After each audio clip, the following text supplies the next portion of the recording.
lesson 51 talks about common logarithms and natural logarithms. This is where we get into some of your extra keys on your graphing calculator, namely your ln key, which is directly below your log key. I'll pull up a graphing calculator, I guess, here. So we'll start using this natural log, this ln, as well as the inverse function of it, which is your e value. Okay. Let's see. I don't know if I'm going to try to see if it says anything in here that's going to be important to you. That first paragraph says we say that the exponent in the logarithm of the number and that the number is the anti-logarithm of the exponent. Here we use both the exponential form and the logarithmic form to denote that if the base is 10, then 2 is the logarithm of 100, and 100 is the anti-logarithm of 2, basically switching back and forth between exponential form and log form. That's what you see in that first paragraph. Next paragraph says logarithms that use 10 as a base are called common logs. So if you have a log where a base isn't written, let's say we've got something written up here. I don't think that they give you an example of one here in number 2. Notice how in number 2 it just says log 269.7. There's no number underneath of it. That's a common log, meaning that it automatically has a base of 10. So it's similar to whenever we look at several different situations where there's a given, right? Like let's say, if I've got x, what's the exponent to it? All right, what's the exponent to that?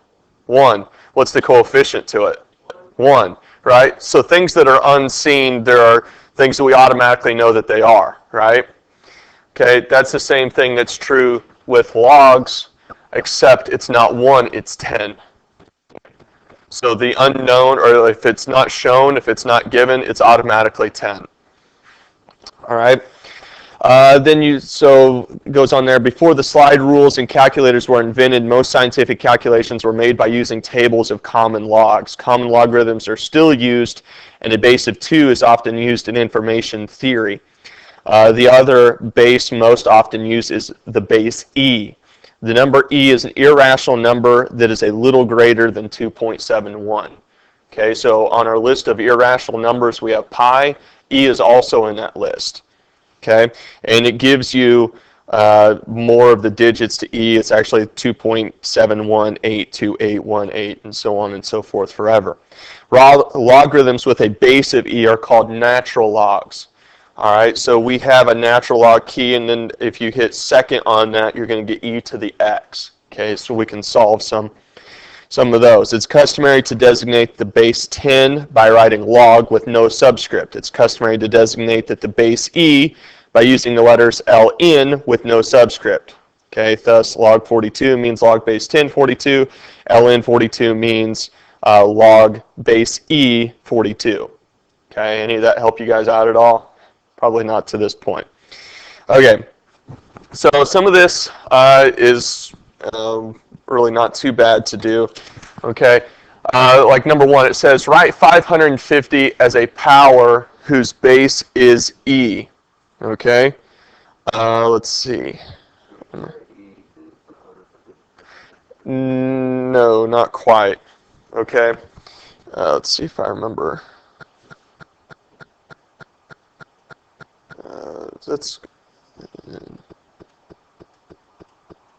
Yeah. Okay, so what you want to do with this is you're going to take your calculator. If the base is e, right? If the base is e, then we're not using log, we're using natural log, right? So we're going to use ln because the base is automatically e, and then I'm going to write 550. Okay, which gives me 6.31. So what we're saying is that e to the 6.31 equals 550. All right, 550 as a power whose base is e. So, if I went back in here, okay, we're going to say, e, second, to the 5.31. It's going to be close. It won't be exact. Oh, I'm sorry, 6.31. We should get close to 550, and actually we get really close. Okay, so that's my answer. E to the 6.31 equals 550. Okay, does that make some sense? Okay, I would want to write that down because I'm probably going to forget what I'm doing there. Okay. Okay. The next part says use a calculator to find log 269.7. Well, that's easy enough. All I'm doing is type it in my calculator. I'm just hitting log. There's no base here. It's automatically base 10. So it just wants the decimal. Let's take it to 4 decimal places. You may tell me what you get when you type in log 269.7.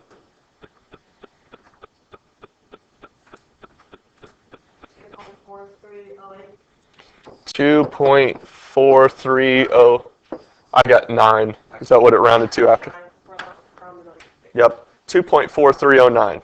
Okay, easy enough? All right, great. Log. That's what it just says use calculator to find log. Okay, did you get this answer? Perfect.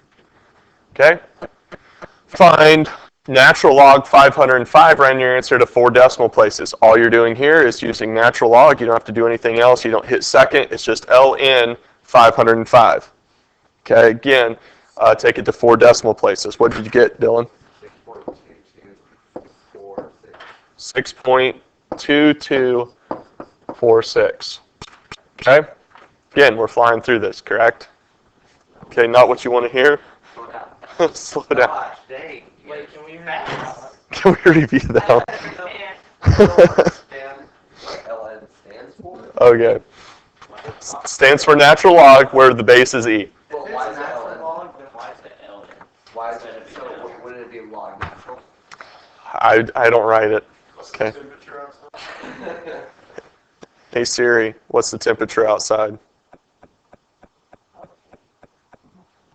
It's 19 degrees outside. There you go. You know what? I think Siri needs to answer the question why are fire trucks red No, she doesn't. before we know. Okay. All right, so for this next one, 2 ln 5 plus 2 ln 4 equals 2 ln x minus 5. Do they all have the same base? Yeah, but first, as I start this, what do I want to do with those numbers that sit out in front of our natural log? Because up to this point, the operations work exactly the same as they did with logs. Okay? Well, but first, take these front numbers and move them to become exponents, because I can't drop it while I have stuff in front of it. All right, so what I'm going to get is I'm going to get, it's really ln 5 squared plus ln 4 squared equals ln times x minus 5 squared. All right, so now we can drop it off. Okay, because I should get 25 times 16 equals x minus 5 squared. Now, x minus 5 squared, I just want to see that we're not going to make a mistake there. Is that x squared plus 25, or is it something more than that? Right, because what am I actually doing with that? Foiling it out. All right, let's go ahead and take 25 times 16. Tell me what that comes out to. 400. 400. Okay.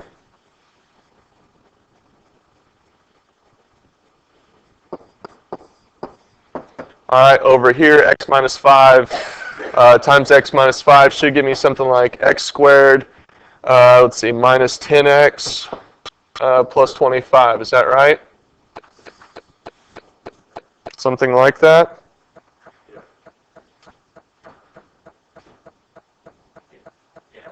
Okay. I'm just seeing here where I solved it differently at a different time, but that's okay. So we should subtract 400, where I end up just going to solve quadratically. So I've got x squared minus 10x. Let's see, that's probably minus 375. Okay, minus 375. Okay, set it equal to 0. Okay, from there, if you wanted to, we could probably...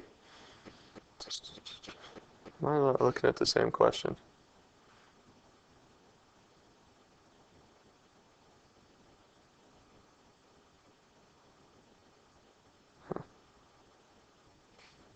Anyway. All right, let's see. So we could use either the quadratic formula or we could try to factor it from here. In terms of factors, we would get x and x, and we would get plus minus. Things that multiply to the 375 but have a difference of 10.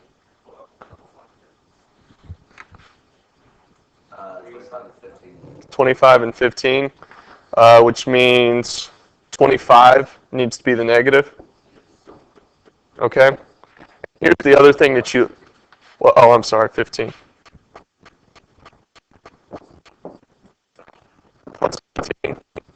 Okay? So in this, we get two answers, right? X equals negative 15 or 20. The thing is, with logs, is that we can't use negative numbers. Okay, it's always going to be a positive number, so my answer is going to be 20. Wouldn't it be 25 though? It would be 25. I did it wrong again. I cannot. He likes the number 20, guys. Evidently, I do. Subconsciously, today's number is 20. I think that was such an awesome math question we needed to do exactly. Probably not. Okay. Here's an opposite way to quadratic equation. Quadratic equation. All right. All right, I think we've got that down. It is interesting because, yeah, I've got in here solving a completely different way. Is it faster? Basically, what we ended up doing instead of moving the 2 out front, I divided both sides by 2, basically factoring out the 2. So it became, log x minus 5 equals log 4 plus log 5. So you end up getting log x minus 5 equals log 20. I think it's probably a quicker way to solve it is factoring out that 2, because then you get x minus 5 equals 20, and then you just add 5 to the other side and get the 25. Wait, so can you do that with all logs? I don't know. It would be interesting to try it, and for your sakes, in terms of wanting to suck up as much time as possible to not finish this lesson, I'll show you what we're talking about. Okay, so we got 2ln 5 plus 2ln 4 equals 2ln x minus 5. And what we did here is we divided both sides by 2, essentially canceling out all of the 2's, leaving us with ln 5 plus ln 4 equals ln x minus 5. So there's no squaring anything. We end up with the same answer. We can drop off the natural logs at this point and get 20 equals x minus 5, add 5, 25, not 20, equals x. So that's, yeah, but the only reason that works is because all of our terms had a 2 sitting out front. If they had different numbers sitting out front, we wouldn't have been able to do that. Okay?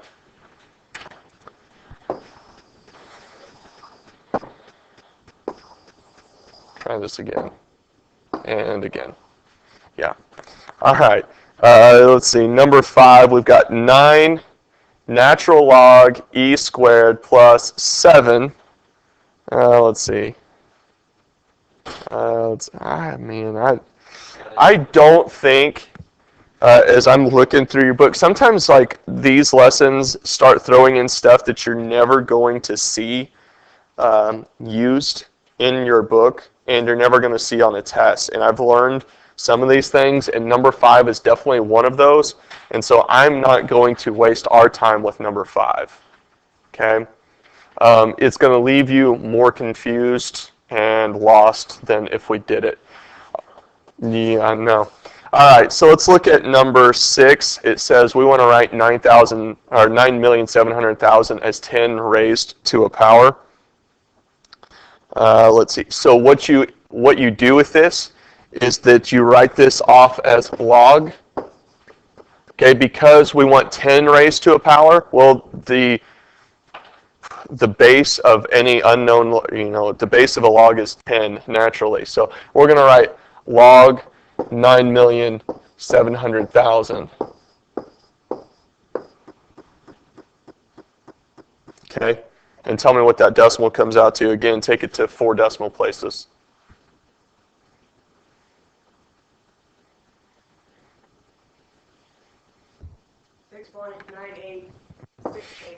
6.9868. Okay? And so in order to test this, what you're going to do is you're going to take 10 to the 6.9868. And tell me, do you get something very close to 9,700,000? Yeah, I got 9,700,600. Yeah, but it's close enough that this will tell you, if I want to write 10 to the power and get that number, we take the log of it. So this is what we wanted, because we wanted 10 raised to a power, okay, to get 9,700,000. All right, can we remember how to do that? All right. Maybe we need to do that one again. Yeah, just.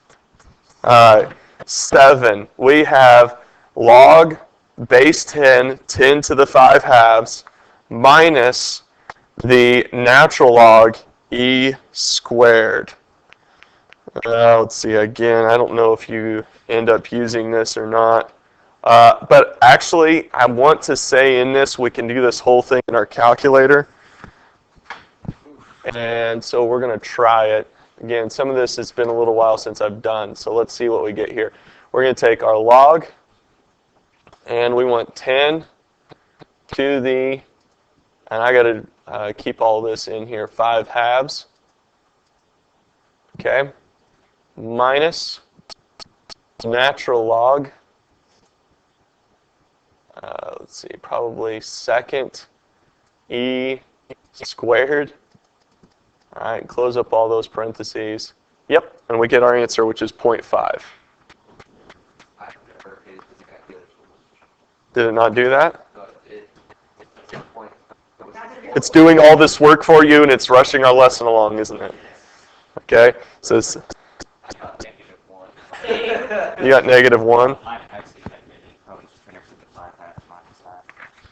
We should work out how he got negative. We should find his mistake. Yeah, because what that's doing, I think that takes the entire log to the 5 halves. You just want the 10 to the 5 halves. All right. You know what you did wrong? All right. JP, Vanessa, I know I don't spend a lot of time focusing on you guys. How are you guys getting along with this? Are you guys following along? You're able to do everything in your calculator? That's. Oh, actually, how do you turn your calculator on? How does the battery show? Okay. 8. This is where we get back to some of yesterday's stuff. So, wow. 2 cotangent 3 theta minus 2 radical 3 equals 0. All right, just like what we were doing yesterday. And I don't know why they necessarily sneak this into this lesson, but this is what is called, actually this is lesson 52, so it's a totally different lesson. This is called arguments in trigonomic equations, which again is stuff that we were kind of doing yesterday, but they've called it a different title. So the first thing we're going to do is we're going to treat cotangent 3 theta as if it was x, and we're going to move everything else over to the other side. Obviously, we're going to start with addition, subtraction, and then move to division. So we're going to get 2 cotangent 3 theta equals 2 radical 3, and then we're going to divide by 2. Okay, so we get cotangent 3 theta equals radical 3, right? Okay, but it's essentially what you have to remember, because we're talking about trig functions, and trig functions are ratios, that we're going to have to put that radical 3 over 1. Okay, oh, so the 2 cancel. The 2's cancel out. The 2's cancel out, leaving me with the radical 3, but because I have to leave it as a ratio, I've got to put it over 1. Okay, so what I'm going to do is I'm going to come over here, because cotangent is reciprocal to what? Cotangent is reciprocal to tangent, okay? So we're looking for adjacent over opposite, where I got a radical 3 and a 1, right? So that means I'm at 30 degrees, correct? Let's see. Actually, we'd have to be in quadrant 3 to get a, because what happens is I get a negative radical 3 and a negative 1, which comes out, reduces to radical 3 over 1. So we've got 30 degrees, and we have, 210 degrees? 210 degrees. Okay, so 3 theta equals, to begin with, 30 degrees and 210. Okay, but we want just theta, so what are we going to do with each of those numbers? Divide by 3, so we're getting 10 and 70. And the more we divide by, the more times I go around. Okay, so you're going to keep on to these numbers. Let's see, you would go around again. You would be at, 390? 390. Okay, 390 divided by 3. Let's see, what is that, 130? 130 degrees. All right, at this point, I'm going to look for a pattern so I don't have to kind of keep adding 360 onto things. Notice that I'm going up 60, right, from 10 to 70, and then from 70 to 130, how far am I going? 60. So all I need to do is just keep going up 60 degrees until I get to something close enough under 360. So we know we're going to get, after that, we're going to get 190. 190 plus 60 is 250. 250 plus 60 is 310. And I got to stop right there, right? Because another 60 is going to be at 370, and it's going to put me over my 360. So 10, 70, 130, 190, 250, 310. Right? So far as that makes sense? Okay.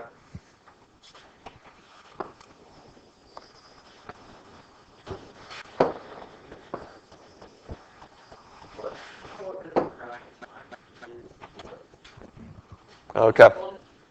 All right, number 9.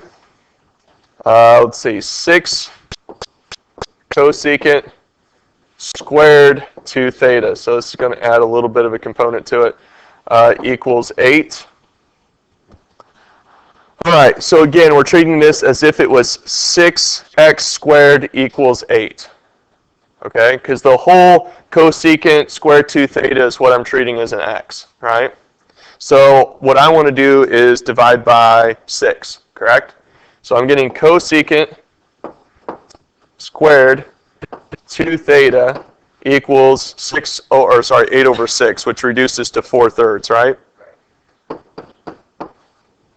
Okay. Now, let's see. Let's go ahead. We want to get rid of the square, so what do I need to do with all of this? How do I square root both sides?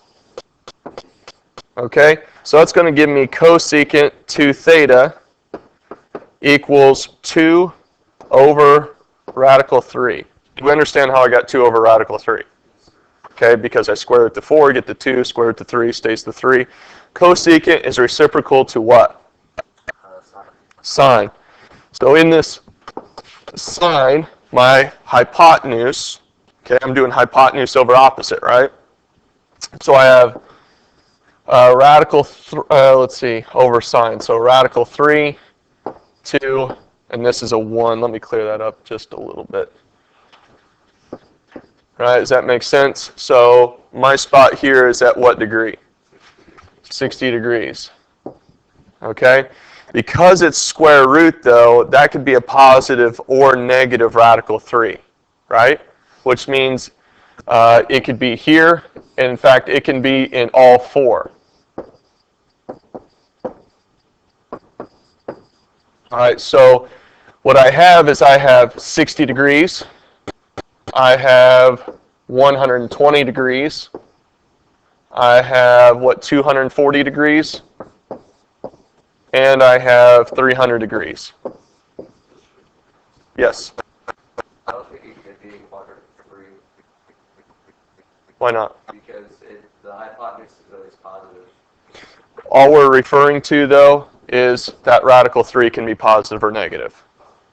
Right? Yes, you're right. The hypotenuse is always going to be positive, but that radical 3, because we were doing the square root, something squared, so the negative square root squared would go back, right?